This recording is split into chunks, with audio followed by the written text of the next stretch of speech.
you ever discovered a detail at a theme park and thought, there's gotta be a story behind that?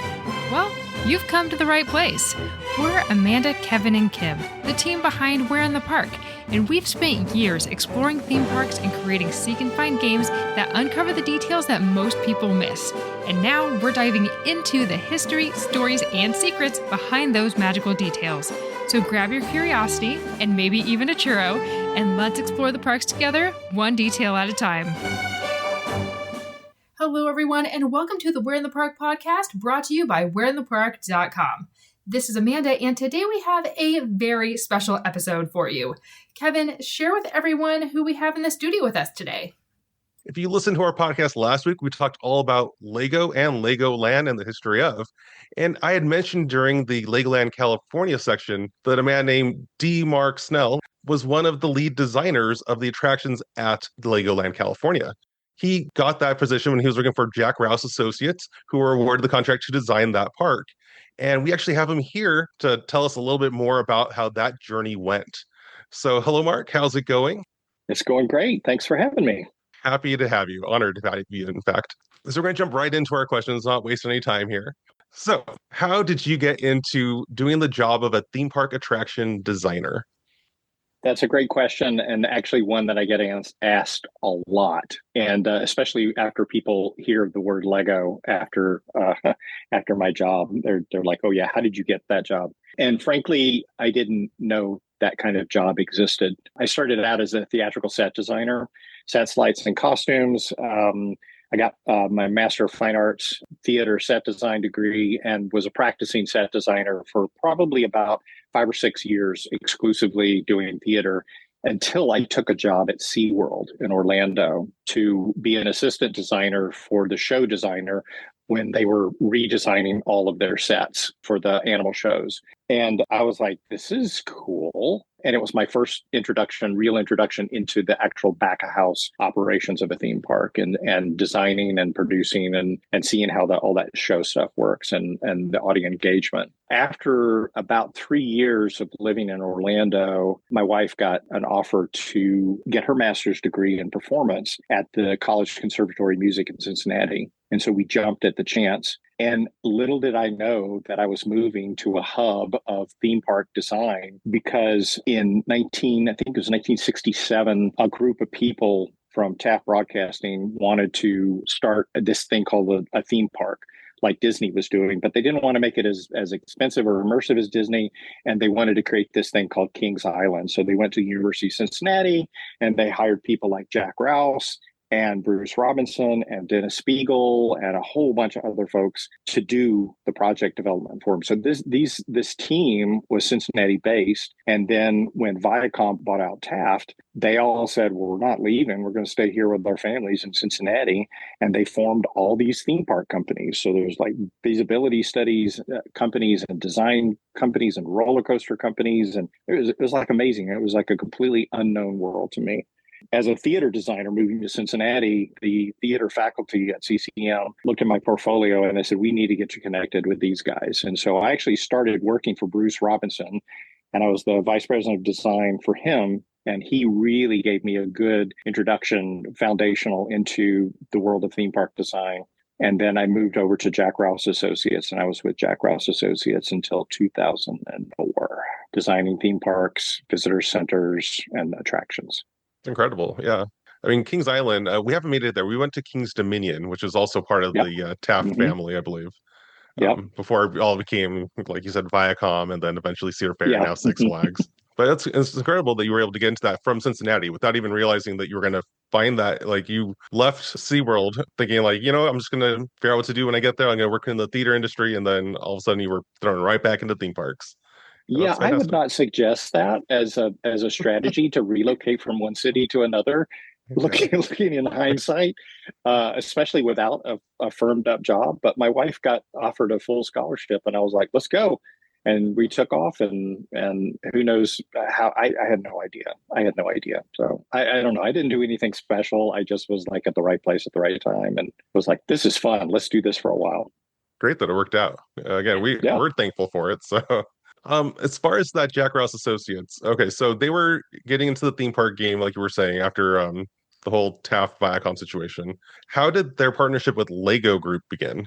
Yeah, so I'm not exactly sure how they got the first contract, but Legoland in Billund was sort of like one of those parks like Kennywood that it just developed over years, right? It wasn't like from the ground up a white piece of paper, let's design and build a theme park in 5 years like Legoland was. This is like something that just kind of evolved, right? And so they decided that they wanted to build another theme park, except they wanted to take it like city planning, like urban planning. And they wanted to design and build it in it was like 4 to 5 years. And so they picked Windsor, they did the feasibility study, they picked Windsor, England as one of their high demographics of Lego brand affinity. And so they went into Windsor, England, and Jack Rouse Associates was actually awarded the contract before it was actually awarded to Rouse Wyatt. Larry Wyatt was also one of the Taft Kings Island folks. He had a small design firm in Cincinnati and then was bought out by Jack Rouse Associates and became Wyatt Design. At some point in there is when they got a hold of Lego. And they were awarded the contract of Lego. And so Lego Windsor opened in 96 because that opened right after I joined Jack Rouse Associates. So I think I joined Jack Rouse Associates in January. I think that one opened in March. So, I came in right at the tail end of when that was getting all finished up. So I did take a trip over to Windsor to visit the park and to help kind of wrap things up with like punch lists and stuff like that. That was my first engagement with all of the folks in Billund. Who were extremely involved. The whole family of people working at Lego were extremely involved in the day-to-day planning and also the execution of the park. And then when it came time to start thinking about the next one, they had identified Southern California, and it turned out that Carlsbad was where they could get enough of the land because it obviously is about 125, 130 acres. So they needed enough land to be able to do something like that. It's not cheap to do that in Southern California. So Jack Rouse Associates was awarded that contract. And then the scope of work that we did was master planning for the park and then attraction design. And in the process of doing it, I believe Sasaki was the landscape architect that was selected to do the whole park planning from a landscape architecture standpoint. So the pure sort of like master planning of the first layout was more Rouse Wyatt in Windsor. And then by the time they moved over to Carlsbad, Sasaki took more of a lead on the master planning, but Jack Rouse Associates, by then it was Jack Rouse Associates, were leading that process. And then we were filling in as needed.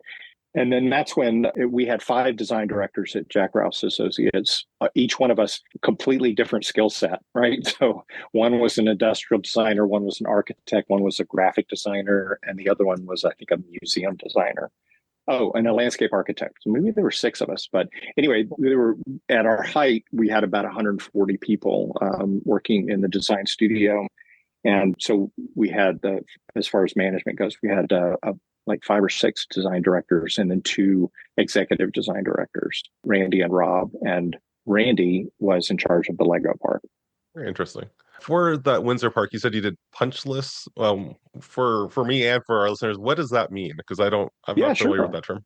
Yeah, that's great. So a punch list is kind of what we commonly refer to the final list of these are the things that have to be done before the client finally signs off, or from my perspective, before I'm ready to ask the client to sign off of, because I'm not going to let something go to the public unless I feel like it's ready to go to the public. And so everything is working correctly as originally designed. Everything is finished painting. Everything is clean.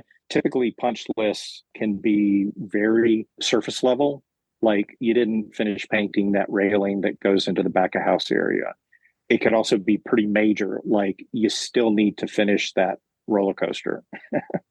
That's pretty major, yeah. So, in my years of experience, I've seen both of those kind of punch list items pop up. That was not what was on the punch list for Windsor. Windsor was, by the time I got there, it was really easy. And it was just a matter of going through the park as a guest would go through and just seeing, okay, what are some of the things that aren't finished, that aren't guest ready, based on what the original design was and the performance specifications, but also, like, is it not ready for the guest? And so sometimes sometimes it's things that the contractors haven't finished yet, but it's also sometimes just things that you're like, you know what, that really needs to happen for this to be the superior guest experience that we want it to be. Very interesting. How hands-on were you with the actual like development of any of those? Like, how did you know what it should look like at Windsor? Like, were you working on those projects? Yeah, so in theater, I came from the ground up. So I always wanted to design, but I built sets. I painted sets. I was a scenic artist for a couple of summers. I did electrical work. I welded. I basically knew how to build this stuff. And then when I was in Orlando, after I finished at SeaWorld, a couple of months before we moved up to Cincinnati, I worked in a fabrication shop and I was the head of the scenic shop. And so I was in charge of all the fabrication for the scenery, the painting, the construction of that. So I come from a background that is more practical based. And, I have the design experience, but I also know how it's supposed to go together and know what makes it work. And so I can look at a set of drawings and real quickly know what's missing. But also, I've always been the type of designer that thinks about the audience first and thinks about like, what is the experience? What's the story we're trying to tell? What is it? What's the surprise and delight? What's the magic that we want to transport them to? From the theatrical standpoint, that's pretty easy to see because you've got a script and you're like, I want to create the world and I want to immerse my audience in the world. And so the transfer from theatrical design to theme park design is for me, it's like one-to-one. You're creating this world of the brand or this world of inside the brand of different lands.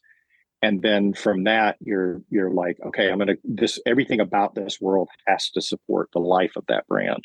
I love that you said that because I feel like the world of theater and especially the background designs and everything, you have to pay such close attention to the details and convey the story really quickly. Whether you're talking about like the backdrop of a particular set or a whole world that you're building for a theme park. And all of those things play into each other. So I agree. It is a one-for-one comparison, and it seemed like a perfect fit for you to jump into this theme park world and jump into the Windsor project and look at the designs and go, all right, I know the story that's going to be told here, and go out and be able to identify what still needs to be enhanced or finished before that full story takes shape. So let me give you just a quick example. So, like one of my like, if I were to think of my theater set designs and like think about one of the ones that I'm the most proud of was one that I did when I was finishing up my MFA,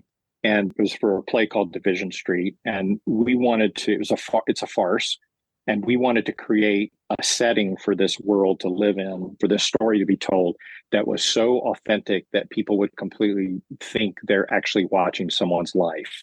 And we felt like if we styled the set to be more farcical, like you could, because I've seen it done that way, the themes of economic disparity or racism or disillusionment would have been lost, right?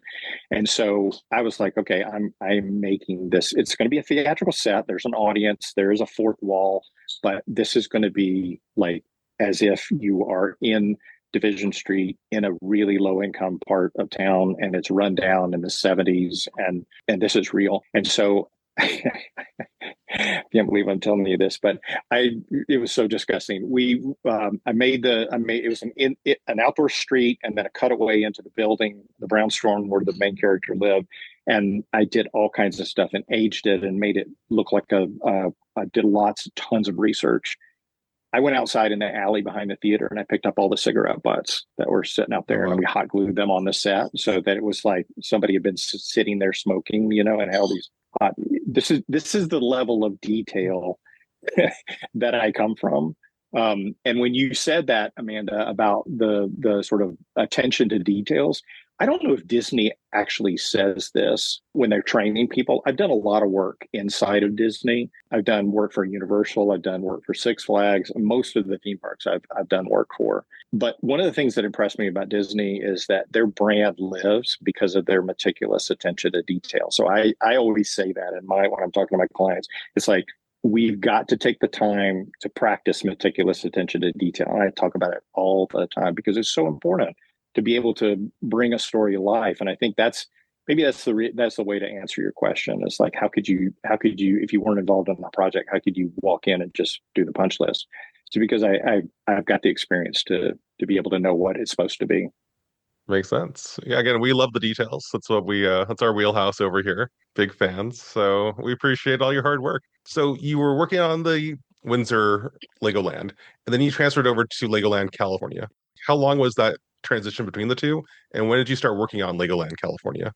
So I actually went in and they assigned me directly work on Legoland. It was actually the opposite way. So they assigned me to work on Legoland California right away, and then because of that, they said we need to get you to Windsor. So we're going to put you. You're going to have to go do this, and it's like kind of like baptism by fire. You're going to meet all the new people. They have a history. You have no history. And then I was like, okay, great. So let's just go. So, like I said, that was the first quarter of 1996, and that's when the Windsor Park opened, and then the Legoland Park opened in '99, also March of '99, and so I would say that I think we worked on that for 5 years. I think that took us a total of 5 years from the initial planning meetings all the way through to when we were standing there opening the park with them on opening day. It's they have their own process of how to design a park.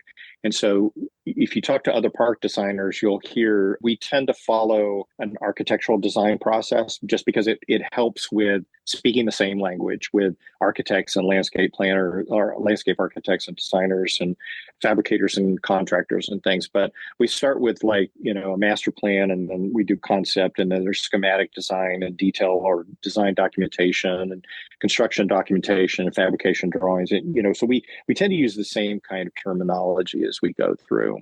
Legoland, they wanted their phases to be broken into different titles. So they would have Silver Book or Green Book.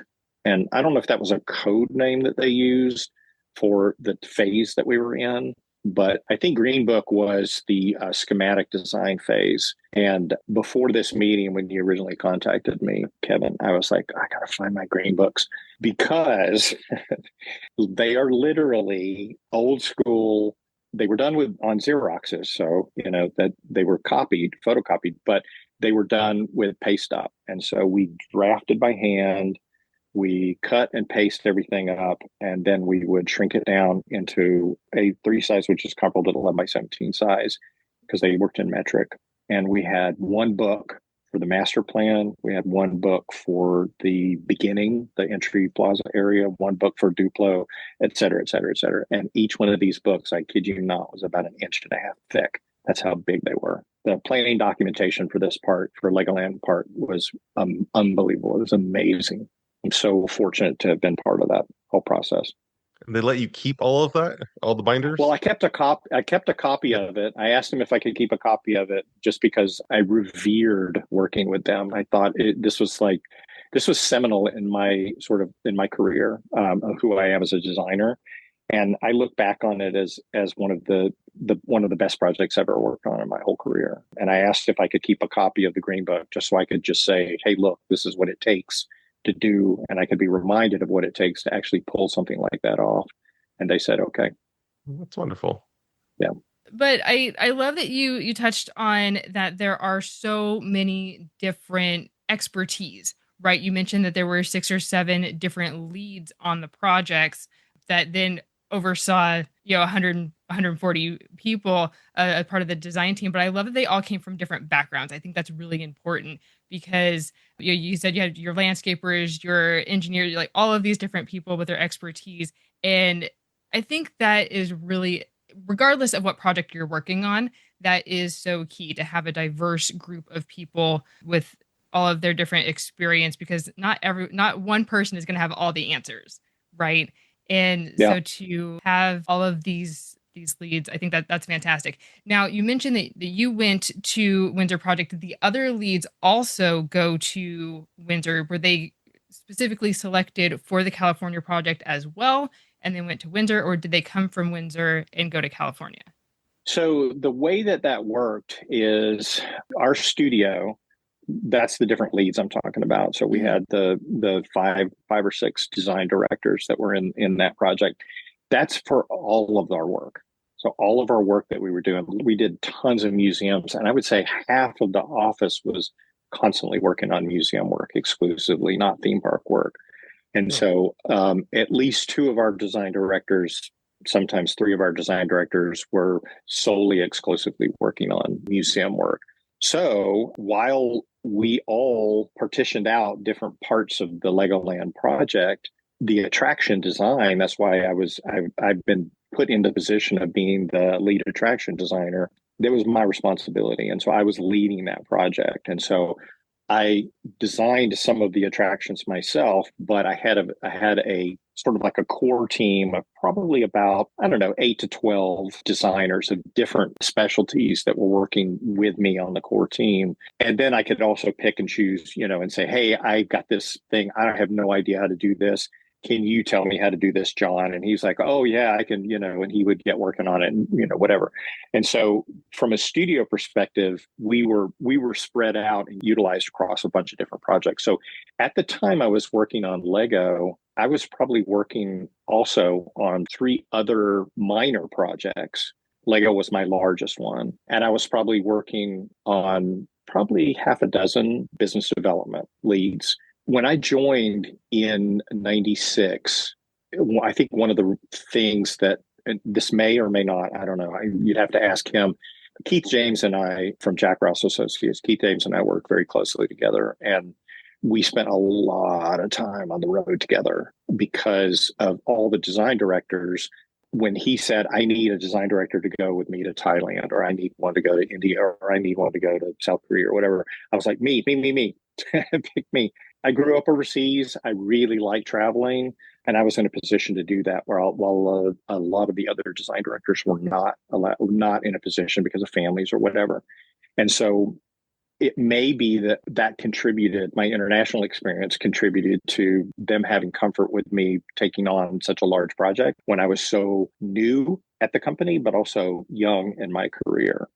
I'd like to say that they saw something in me, that they had faith in me to do that, and I appreciate that from them. But as far as the core team that I had working with me, I had a landscape architect, I had 2 architects, like traditional architects.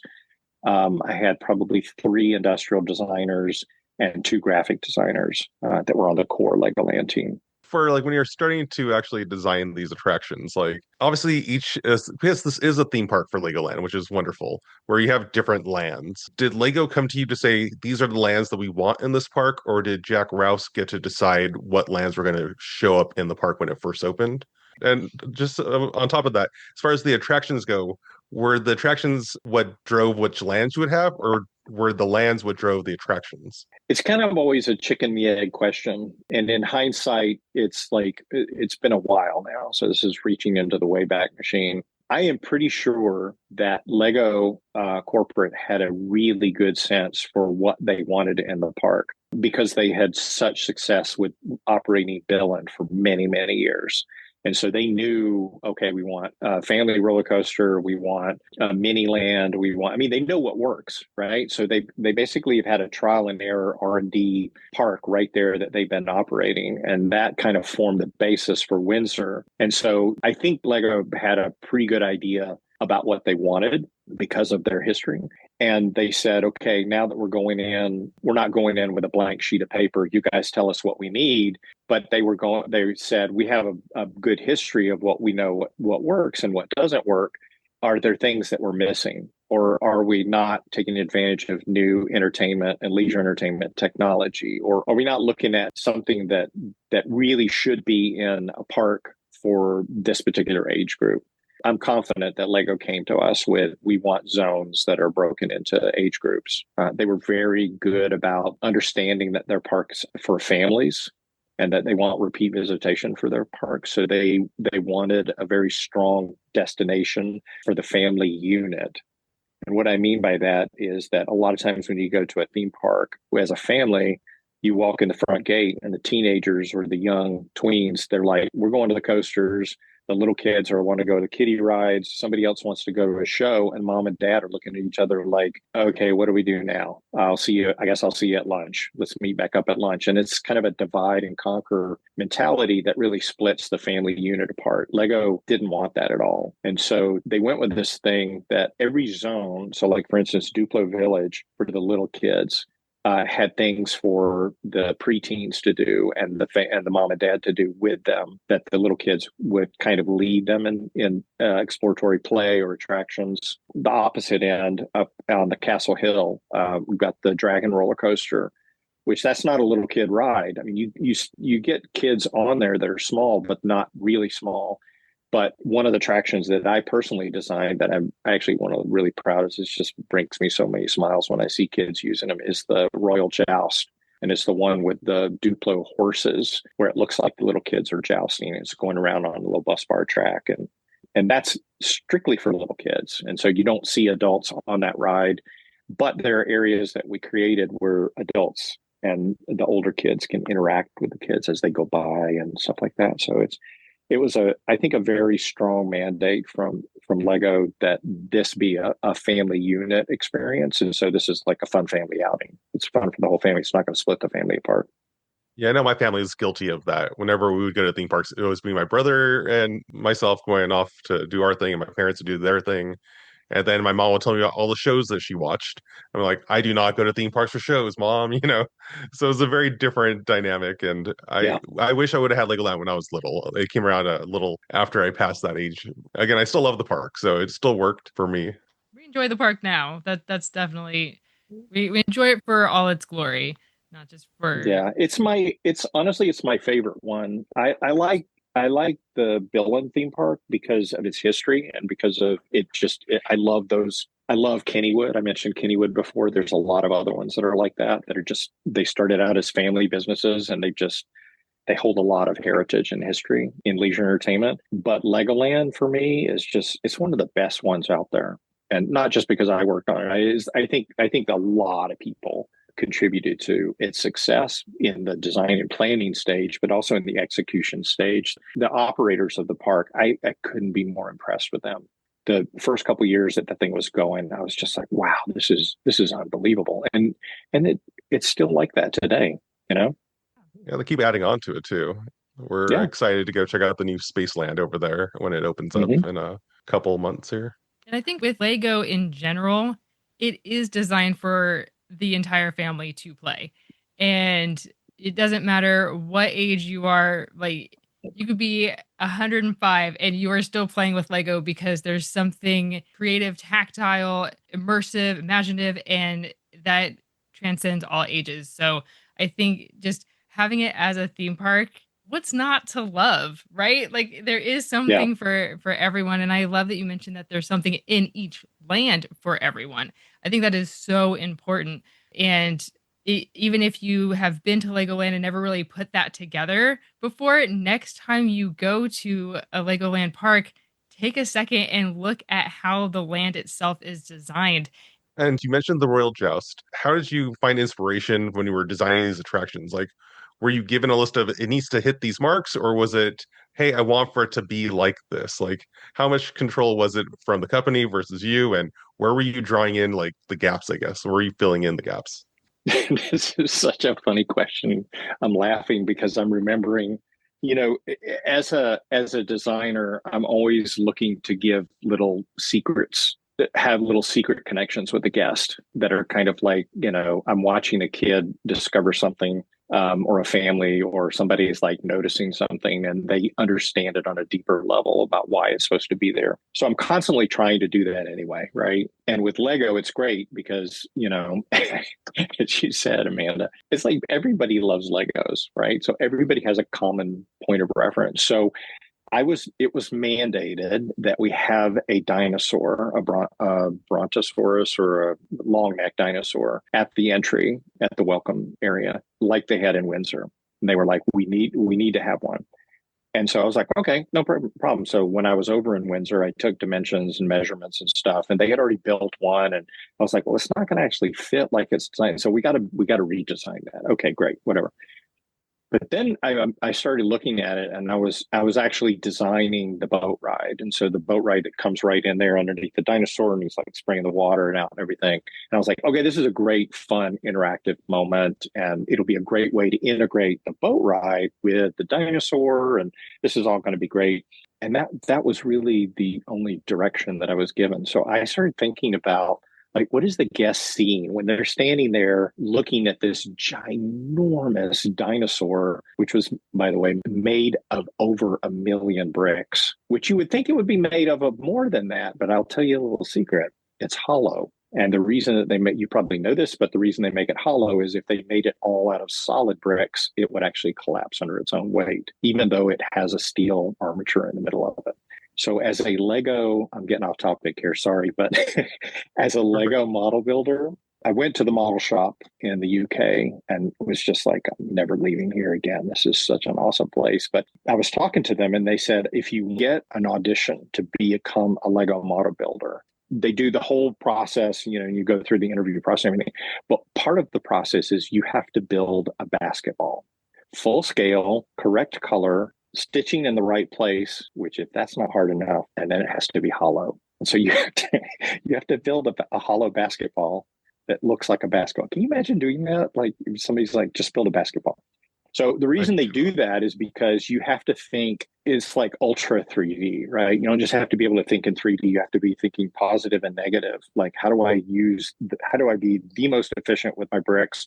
How do I use the armature? To support the weight? How do you do it? Especially with that dinosaur, because that sucker is huge and he's got that really long neck that sticks out. And there's another guy standing on top of him with a fire hose, right? So that's just a little bit of trivia about like how it's made. So in the designing of that, I was like, okay, well, if people are standing here, this is going to be a photo op. People are going to stand here. So I actually worked out with the landscape design where the visual was going to be across the boats, up the hill, and towards the little sky tower that was up there. And the sky tower was made of Duplo bricks. Lego had already established through the process at Windsor different scales for bricks. And so I know I'm going to get this wrong, but there were like 1 to 15 or 1 to 25 and 1 to 1. So the dinosaur was 1 to 1, right? It was made out of actual Lego bricks.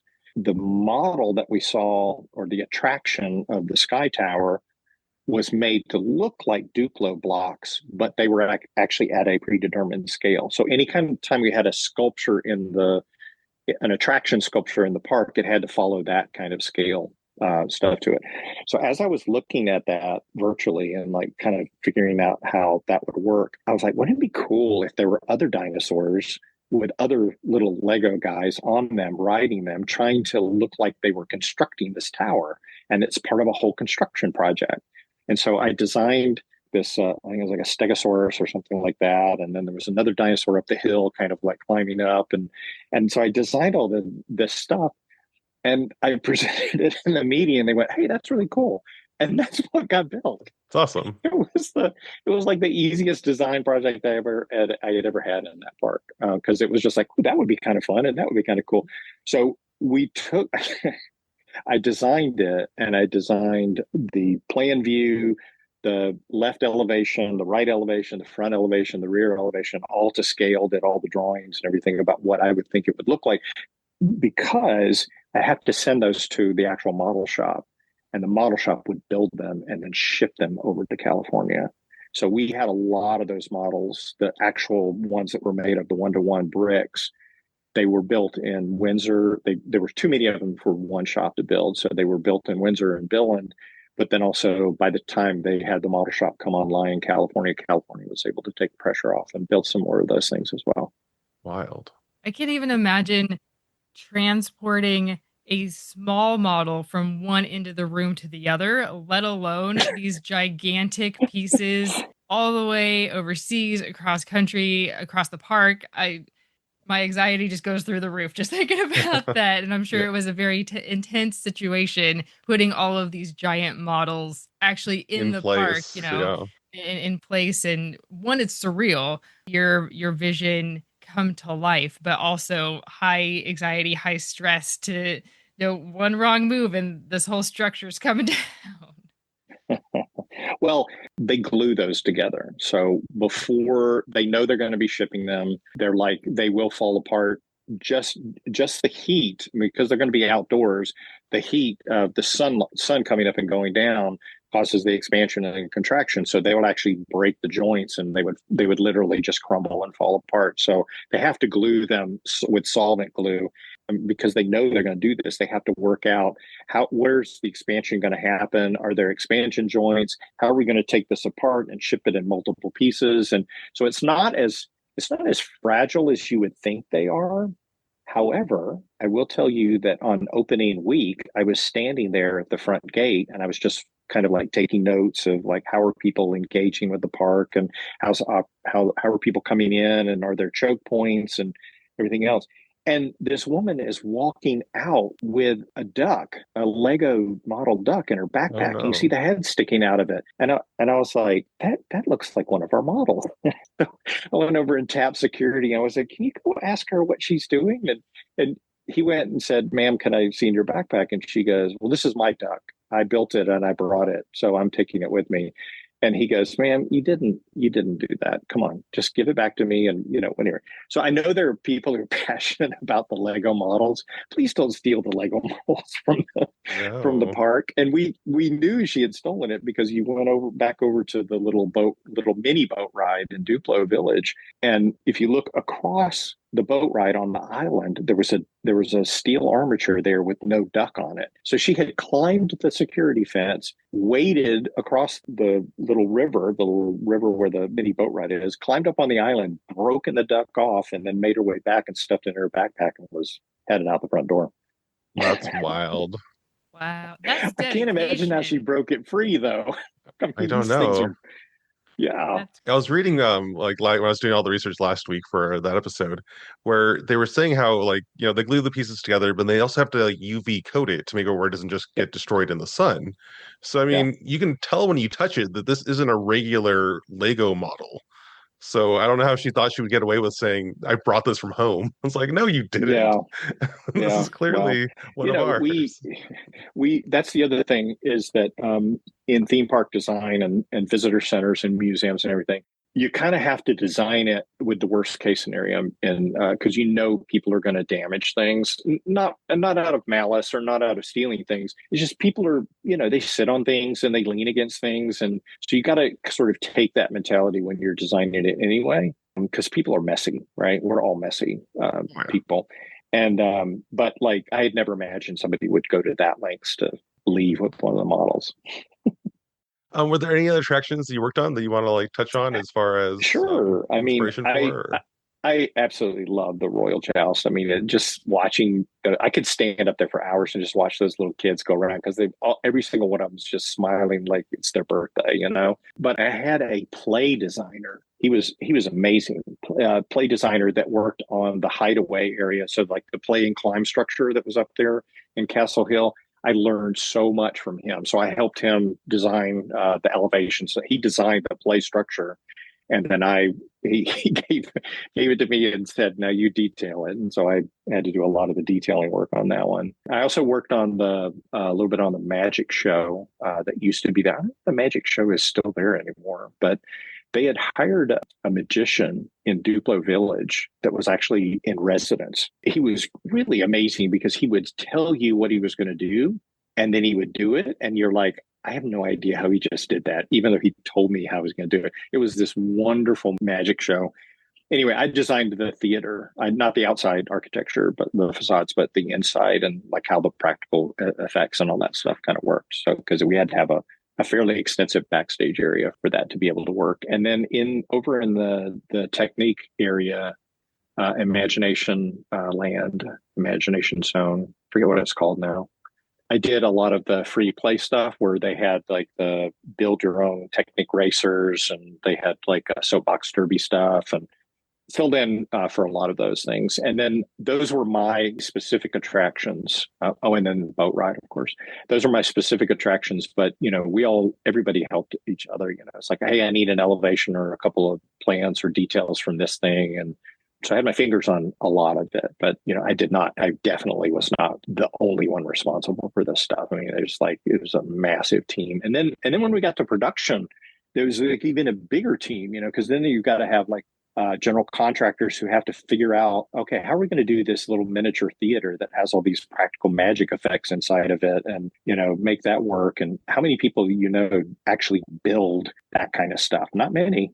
And then I met a lot of wonderful water play experts, because we had a lot of water play stuff that we were doing. And so transferring the design, the schematic design and design documentation into construction and fabrication documentation, that's basically where the handoff happened. And then people like the water play would get involved, and they would start doing it. Same thing with the coasters. We would basically design. Oh, that was another one. I did the Dragon coaster that's up in Castle Hill. I did not the design of the car. I did the dark ride portion.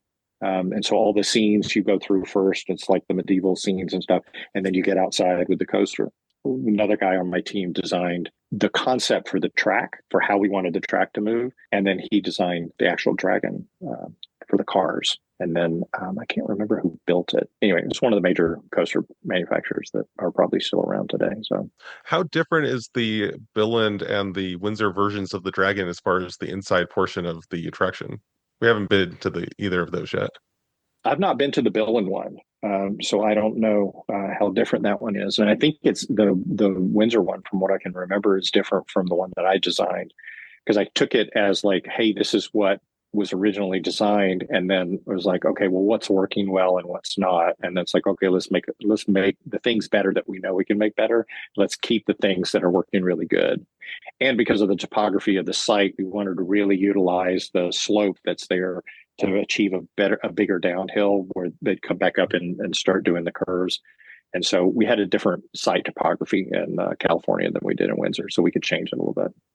It's a fun one even for adults. That's one of those where Amanda and we've been on 3 of them here in the US, where every time we go on that, where it's like this is such a surprise every time, that like the effort to have it where it looks like it's just a roller coaster from the outside, but once you're like actually sitting down in the seat, you're indoors and you're on a dark ride when you started off. And it's amazing.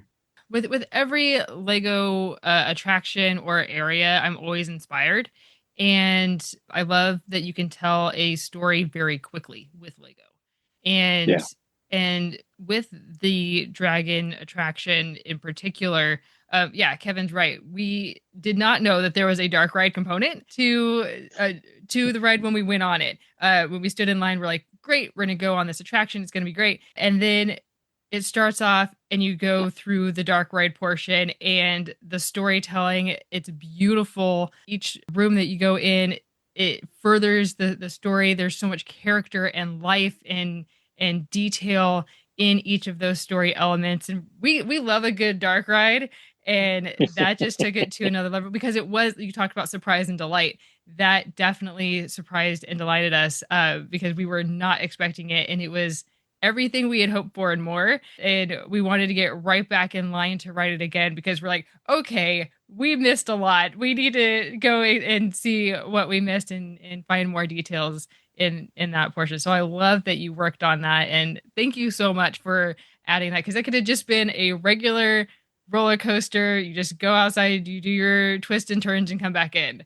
But we enhanced that story so well. So that you said something that made me think about this. So Disney kind of has the market on the term surprise and delight, but Lego, their term was always stop and wonder. And so they wanted people to slow down and to go, whoa, look at that. What the heck is that? And just enjoy the moment. And so a lot of our attraction design that we did was based on the actual stop and wonders we had in the park. So that big, giant, ginormous dinosaur at the welcome area, that's a stop and wonder. You're like, what the heck? This is like, how many bricks is that? But there were multiple of those features throughout the park. But in a characteristic of their park was that they just want the family to just kind of slow down and enjoy spending time together and just be like, wow, that's amazing, kind of thing. Wonderful. Were there any other guidelines from them that were different than other theme parks that you've worked on? Well, they were probably one of the most maniacally obsessive in a positive way about their brand. I work with a lot of big name brands on projects, and they are the big ones, the good ones, I should say, are very product focused. Like this is what our core value is. This is who we are. This is the story that we're trying to tell. Lego was that in spades. It was just, I mean, even to the point where we always had, instead of bottled water on the tables when we had meetings, it was always bowls of Legos. And everybody was just playing with Legos. This was before fidget spinners and other, things to keep your hands busy while you're talking about complex things. But everybody's just like playing with Legos and building weird little creatures and talking about like, well, how are we going to create this roller coaster that's going to do this and not have enough G-forces where it's going to make people sick because we don't want the family to get sick. And, and they're just like, just building away. But if you look at the knockoff brands, the building block knockoff brands of the actual product, the toy, there's some in recent years they've done things, with molding and stuff that are pretty good, and they kind of lock together and they fit together. Legos are different. They're on a whole other level. The actual toy product itself. And so if you pick a brick up and you look at it and you look at the geometry and you look at the proportions of the scale, it's like, it's phenomenal. It's like, it makes your head hurt after a while because you're just like, oh my gosh, the brick is the thing. And then if you look at the brick and you look at the studs and you look at the way that says Lego on each stud, and we had to produce all of that. So when we're producing a fiberglass model of a Lego Duplo brick or a Lego brick at the 1:15 or 1:25 scale for a piece of scenery in the park, it had to look exactly like that. And so the downside of that is that the the scenic fabricators had to go to a huge level of detail that they were not accustomed to with creating those kind of elements. So whenever we were working on one of those pieces, it was like, okay, you realize do you understand what you're getting into? Because this is on another level. So I would say that obsession that they have with their product, with their brand, with the toy, the brick, was like no other place I've ever worked with. I think it's referred to as being on model with like Disney and other companies where it's like it needs to look exactly what people expect for it to look like. And if it doesn't, it's not us. So yeah. And the right color and everything. You mentioned the UV, this is all outside, right? And unfortunately, red, whatever the pigment is in red is the most susceptible to UV degradation. And so if it was red fiberglass, it's only going to be good for 9 months to a year and a half. It's just going to get destroyed in the San Diego sun. And so even though the stuff was gel coated and the pigment was embedded in the gel coat, we had a special manufacturing process for this stuff to give it as long a lifespan as possible, because it's really not cost effective having to produce those giant scenic elements every 18 months. Oh, definitely. As you finished the project, right? What happened next? Were you advising on the project as you were going afterward, or have you been brought back to work on other things that they've brought into the park? No. So Lego sold the operations or licensed the operations of their parks to Merlin Entertainment.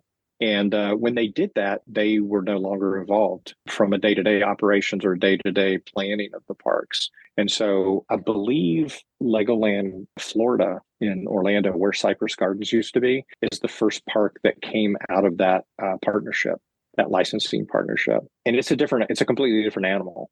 Merlin's really good about maximizing profits and about operations. And so I don't necessarily agree with some of the things that they've done in the park, but I'm also the worst person to ask because I'm so passionate about Legoland California, and I believe that is what it should be. And Legoland Florida is not that. So yeah, it was, unfortunately, it was one and done for me. I kind of got a taste thrown into the fire in Legoland Windsor and was fully immersed for 5 years in Lego and lived and breathed and slept Lego and had a blast designing that park with so many wonderful friends, and then didn't design anymore. If any of the things that you designed were reused in any of the future parks? I don't, unfortunately. I have not been to the one in Germany, so I don't know if it was actually used there.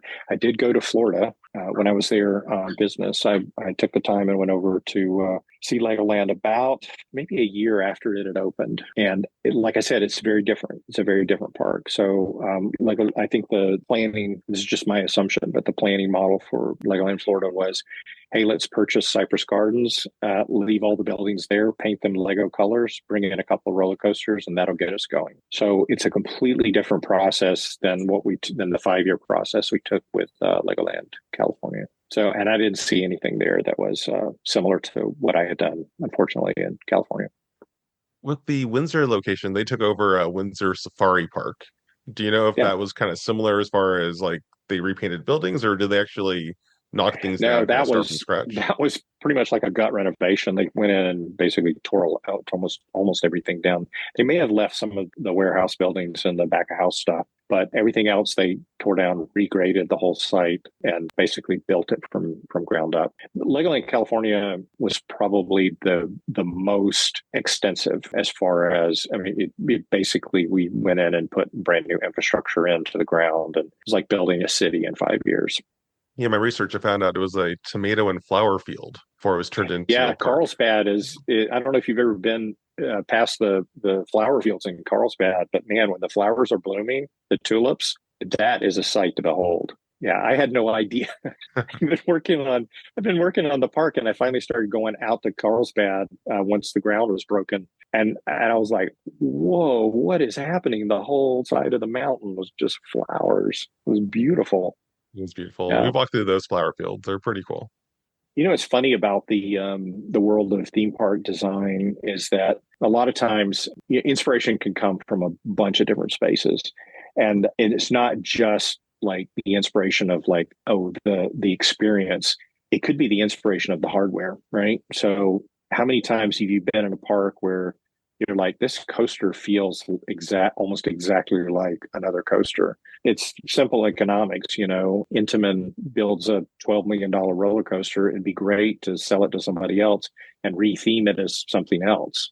It's a lot cheaper to do that than it is to custom engineer a brand new ride or brand new coaster. So, there's the mechanism that we built the joust after. I would love to go back and actually do some research on this and come back to you, but it was done from a horse ride from Europe. And so I remember getting the cut sheet. It was a very specific manufacturer that I think somebody had seen in Europe in one of the parks, like wasn't Tivoli Gardens, but was one of the Northern European parks. It's basically like a steeplechase ride. And so you got a little horse that the kid sits on, and it's a bus bar, and it goes like this, and it goes chicka, chicka, chicka, chicka, chicka down the track. And so we basically took that manufacturing data and said, okay, we know we want a different course, and we know instead of a horse, we want to do a Lego model. And so that's kind of where our inspiration had come from the ride mechanics. Makes sense. And I love seeing the kids who are writing it. They are just over the moon when they ride that Royal Joust. It is just darling. I wish I could go on it. I'm like, man. My only problem with that ride is that I was never small enough to go on it. Yeah. That's the double-edged sword of planning a park, where there are some attractions that not everybody can go on, especially if it's a fun enough attraction. But like if you go to what was Duplo Village, that was more for that age group. And there were some older kids that they loved the water play. The water play was fantastic. It was great. It was designed by an industrial designer I was working with at Jack Rouse Associates, and all age groups loved that stuff. They just loved it like crazy. It was so much fun. But there were things in the Duplo play area that the little kids could do that the bigger kids couldn't do. But then of course there's the Dragon Coaster and maybe even some of the other stuff that's maybe a little kid. It's like too much out of their wheelhouse. The Duplo area became the Lego Movie Land, I believe, like 2 years Movie ago. Land. And it still has a lot of water play over there. So your legacy is still on the 100%.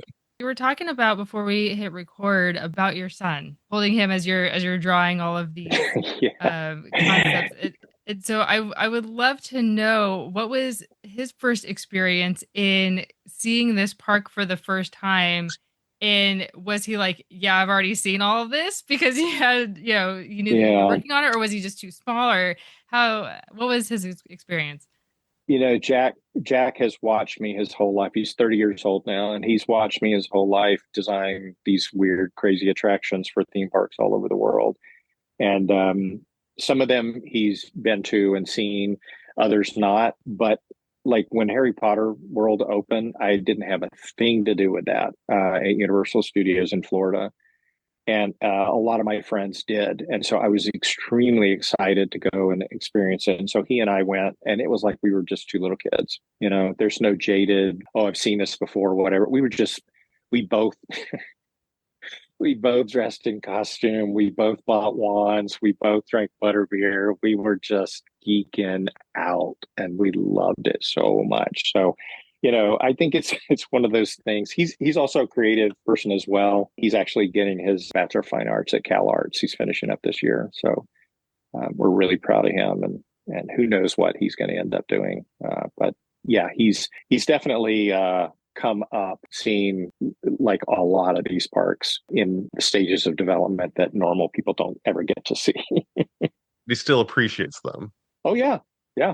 Yeah. I still appreciate them. Yeah. I've just gotten to a point where I can't ride a bad roller coaster anymore, Same. And I love roller coasters so much, but if there's a bad one and it hurts me, I'm just like, I don't like that. And there's so many good ones out there. It's like that don't hurt. They're fast and there's a lot of G's, and I love all that stuff. I just don't like the ones that try to break you.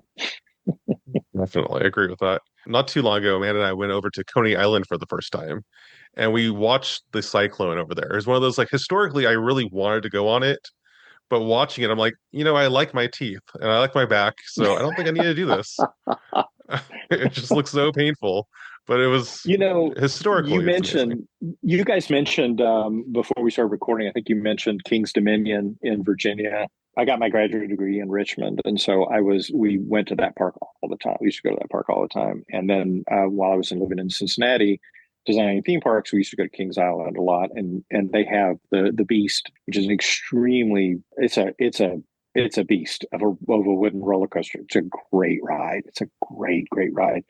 I actually prefer the Grizzly, if it's still there, in King's Dominion, because I felt like it's still a wooden roller coaster. It's still terrain based, but you literally feel like you can touch the trees. You're that close to the trees.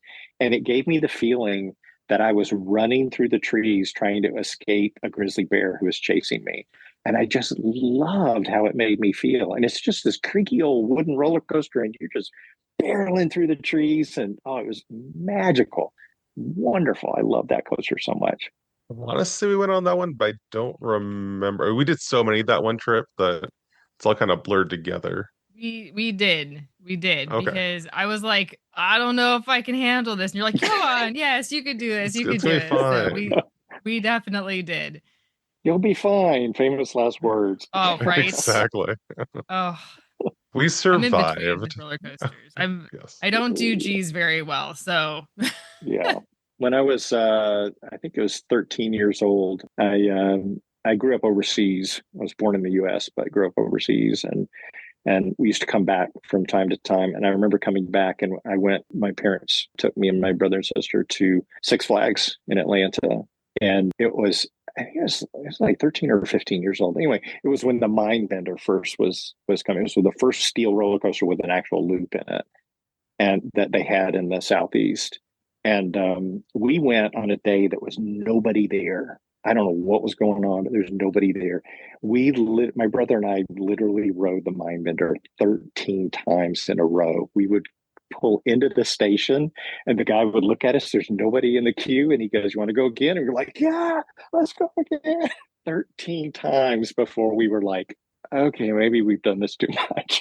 Wow. I was going to say, I think it's the Riddler Mindbender now. I was looking that up. I think I went on that one time, but like a little older than 13. It was a little older of a roller coaster too at that point too. Yeah, it's a little really rough old. Now. Yeah, that was several years ago. Yeah, when I was a kid, like Great America was my babysitter during the summers. It's a theme park that still exists, California's Great America, over in Santa Clara, California. It's there for at least the next year or two, hopefully. And yeah, so for that one, they had roller coasters there where my brother and I would just go and just over and over and over again on the Demon. It's one of their, I don't know if there's two loops and like two more corkscrew inversions. And it's not a long roller coaster at all. Like looking at it now after the fact, but at the time it was like forever. It's like, Yeah. again, yeah. Yeah. Try and do that now. It's getting harder. Yes. Yeah. Exactly. So as far as designing attractions, let's go back to what we're here for. Right. I just reminiscing. So are there any designs that you came up with or concepts for attractions that you drew up and thought this would be great, but didn't work into like the actual plan for when you were doing Legoland that you were hoping would be used later? And is there any maybe things you used like at another park or just kind of ideas you had that translated outside of that Legoland park for when it first opened? Yeah, we had an ongoing list when we were in the green book phase or the silver book phase, where we had nice to have attractions, where it was like, oh, if we have the budget, if we have the space, whatever, we can work this into the thing. And the one thing about attraction design is that it sounds really glamorous, but when you're actually doing it, it's a lot of math. And fortunately, I like math. But when you're in the programming phase, you're looking at capacities and throughputs and queue wait times, and you're looking at how many bathrooms there need to be. And it's just like it's a lot of really hard engineering type work to program a theme park. And so there are things that just don't make the cut because of whatever reason. This is not great for that age group, or it's going to cost way too much money. It's never been done before. We don't have the time or the money or the effort to put in to do a completely brand new prototype in this particular location, whatever. And so there were a bunch of those that didn't make the cut, and they were just sitting there in the back pocket. But the one thing I would say is that, and I don't know why, I don't know where I got this from. Maybe it's from the theater set design mentality, but everything I do, it might take influence from other things that I've seen, or like, how can we use that? Like the horse for Royal Joust. How can we use that in a different way that's never been done before? And that's kind of been my mantra in designing attractions is like, how can we create something that feels like it's brand new to the guest, even though we're using tried and true technology? And that's a good philosophy for budget. It's a good philosophy for your guest experience, because not everybody has the deep pockets like Disney and Universal that could just blow millions and millions of dollars on a brand new prototypical, this has never been done before kind of attraction design. And so my philosophy has always been like, let's take a look at this from a guest experience standpoint. What are we trying to achieve? What do we want the guests to do? What do we want them to come away with? And how can we do this like nobody's ever done it before? We're not going to invent something new. I very rarely, I do occasionally invent something new, and I always I'm like holding my breath, because we have to spend a lot of time in QA and quality assurance to make sure it can be bulletproof. Because that's the other thing, going back to the whole punch list thing. It's like, I'm not going to okay something to go to public if it's not ready to go to public. And that can be frustrating to people that I work with. But that's just, I'm like, it's not going out. It's not ready. So to answer your question, it's kind of a lot of rambling, but to answer your question, those attractions that didn't make the cut, they just got shelved and never saw the light of day again, or on other parks as well. There were probably some really good ideas. Well, I know there were some good ideas, and because it was, like I said, it wasn't just me. There was a lot of very talented people that I worked with that could come up with amazing concepts for attractions and rides and shows. And I was, again, I keep saying this, but I was really fortunate at such an early age in my career to be working with such talented people, because they really put me on the right track of what is good attraction design for theme parks. And you never know. Everything can be resurrected. You never know what park, off the shelf and park, and just dust off the book. Well, I have, what's interesting is that I don't know how I did this or how it's been with my career, but There are a lot of my colleagues who work on things that never see the light of day. Extremely talented designers who spend gobs of time, like, so much effort and so much time designing things that for whatever reason, they just don't get produced. And I would say, especially now, everything I work on from a design perspective is produced. I don't do anything that goes into the shelf. I think when I was at Jack Rouse Associates, there was probably about maybe 15 or 20% of the things that I worked on that never got produced, that we would be part of design competitions for a theme park in China, or we'd be going after something in Egypt or whatever. But most of the things that I've worked on, they've gotten produced. And so I have to be true to my clients and give them the critical creative thinking of, hey, we're going to come up with something that's unique for you. And it might be influenced by other things that I've seen or done or whatever before, but for me, it's not a recycling business. Okay, well, we did all those great thinking, those ideas, and some of those things didn't make it. Okay, whatever. I won't use them anywhere else. I'm going to come up with every single project I'm going to start with is like, we're going to start from ground zero on this project. Fresh ideas. It's good. Yeah. What words of advice or inspiration do you have for those who are just getting started in this industry, whether it is the theme park industry or theme park design or anything like that, from your experience from one to another? Yeah. The number one thing I would say is get into the park, understand how the park works, understand how guests move through something. Several years ago, I was the chief experience officer for Kidzania. It's a theme park company for kids. And at the time I was working with them, we had 15 parks around the world. My whole life was consumed with design and planning for theme parks. And yet I was like, I would carve out so many hours of the week to go be in the park because I wanted to see how is it working? What's happening with the security guards? How is trash being picked up? Who's cleaning the windows? How are we dealing with trash, from food and beverage? Where are people sitting with food and beverage? Where are they taking their food? How are they going into the queue? What are they doing in the lines? Are they doing the things that we designed the attraction for them to do? Or have they figured out how to hack the system because they're like, oh, I know if you go like this, you don't actually have to wait in line.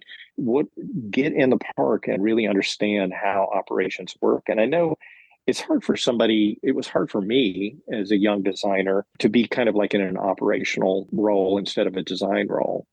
I remember one project I was working on was for the Disney Electric Light Parade. And I was in a scenic shop that I was in charge of. We were refurbishing the whole Electric Light Parade. I wanted to be the designer, and I'm not the designer. And I'm in shorts and a t-shirt in August in Orlando, sweating like crazy, trying to strip paint off of the Electric Light Parade. But man, I can tell you so much that I learned from doing that project and from the sort of shoulder knowledge, because for 2 months after we got it out of the shop, we got it into the staging yards in the back of house at Disney. And I got to watch all the back of house operations, how things working, and it was amazing. I learned so much. And I think that any kind of operational guest experience stuff on the ground really gives you a good foundation as a designer of attractions to be able to understand how people use it rather than just being theoretical. That's so true. I think speaking for Kevin and I think we do that too when we're at a theme park. We say all the time, if people are making a path, there should be a path there. If people are, if they're putting trash in a certain spot, that's where a trash can needs to go.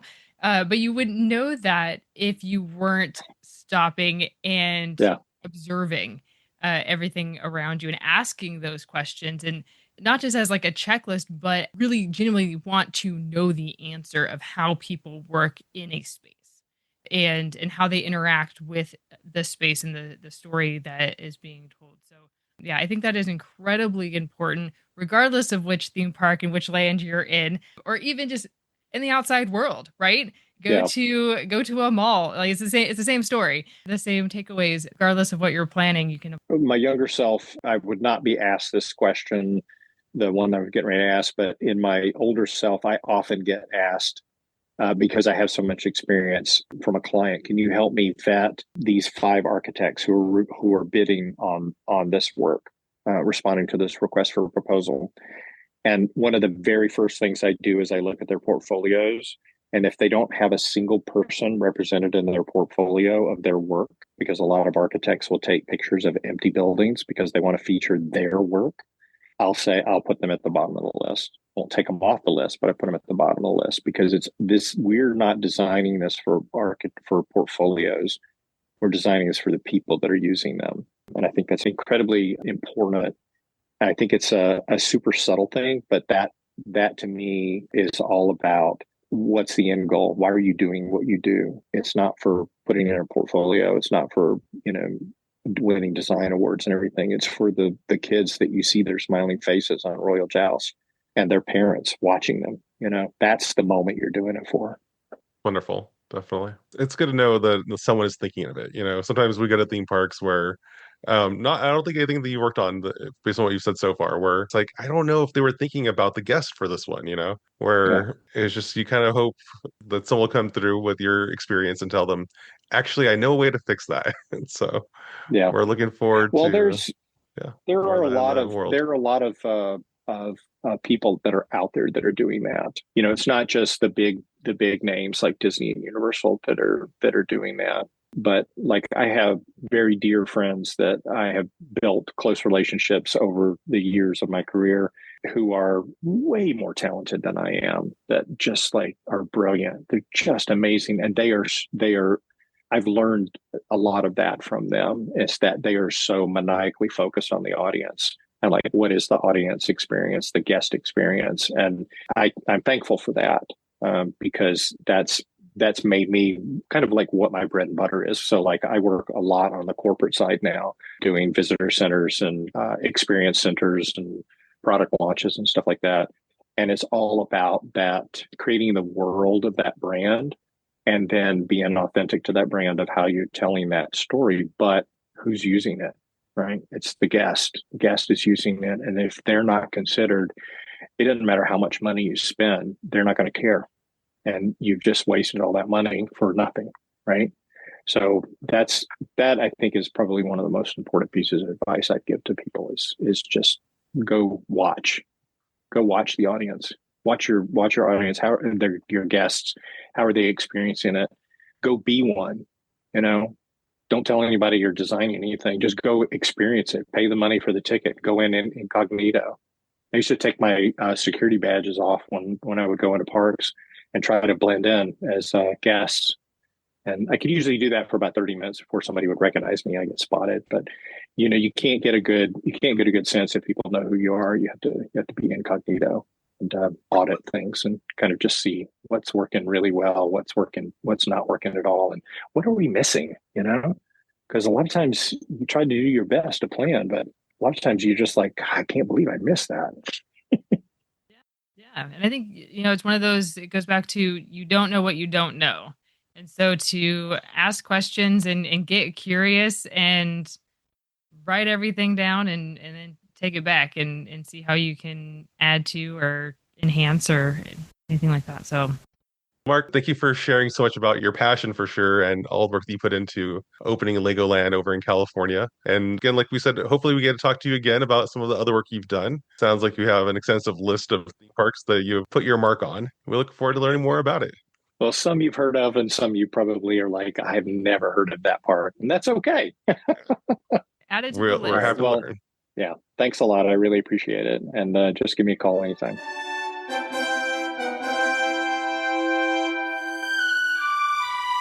Thanks for exploring with us today. If you're ready to take your park experience to the next level, check out Where in the Park Games. They're self-paced, seek-and-find adventures designed for you to experience the park in a whole new way. Whether you're visiting for a birthday, a family gathering, date night, or even a solo trip, you'll be searching up high and down low for the details found in the park's theming. Get ready to discover a deeper appreciation for your favorite theme park with a Where in the Park game and take 10% off your next adventure by using code PODCAST10. Which park will you explore next? Until then, we'll see you somewhere in the park.